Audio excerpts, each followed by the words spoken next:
this situation because it has been something she's been addressing, and I thought we made some type of move on what we could do to help out her particular property if it's something that we could do, per se. So is there any way for us to continuously work on this problem with Miss Sheila?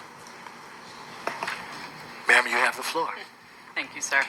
Councilman Woodard, I did recently meet with Ms.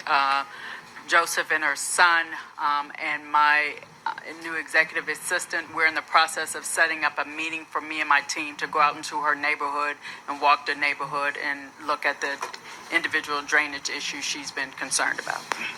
Thank you. I know you did. You do such a wonderful job. Appreciate you. Well, thank you, ma'am. And I would like to thank you all, but right now we don't have a lot of time to do a walkthrough because right now, every time we hear about a storm or heavy rain, we pouring sand in my house when other people outside of the house. Thank you, Ms. Joseph. Thank you, ma'am. Our next speaker is Mr. Merle Rutledge. Sir, please come forward, state your name, address, and you will have 5 minutes.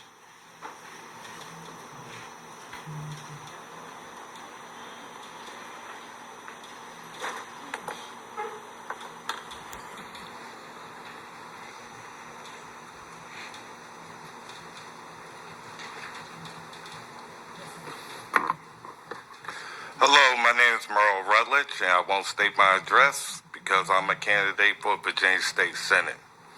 Mr. Mayor, the citizens of Portsmouth is the city government responsibility.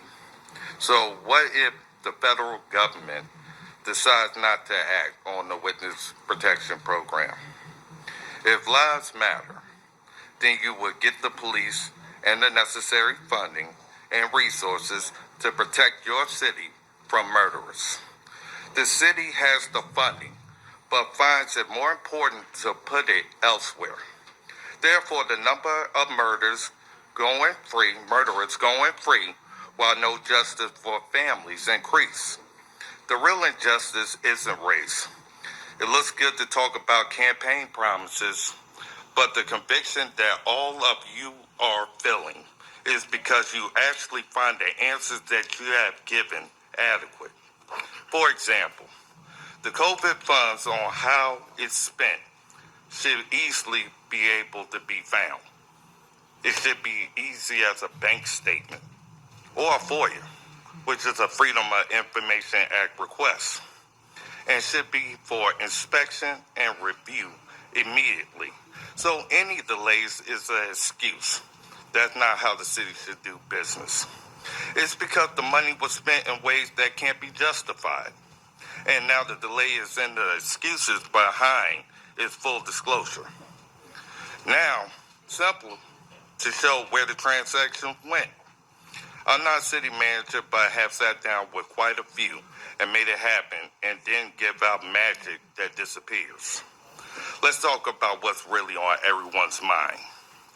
The record levels of grocery and food prices, the record levels of poverty, the record levels of evictions, the record levels of shortages on police and first responders, the record levels of mental illness, the record level of campaign donations to politicians for campaign donations for private prisons, the record level of no after-school programs, the record level of drug addictions and suicides, the record level of assaults in our schools. The biggest threat to the city with crime is the ones that have the city council and its employees' attitude about addressing it.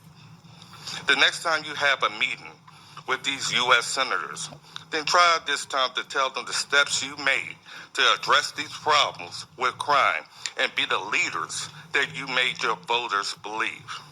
The city and their families have waited long enough. Everyone of the city council has said, regardless of race, gender, or background, but from your response is that we all don't matter, only your feelings. Thank you for your time.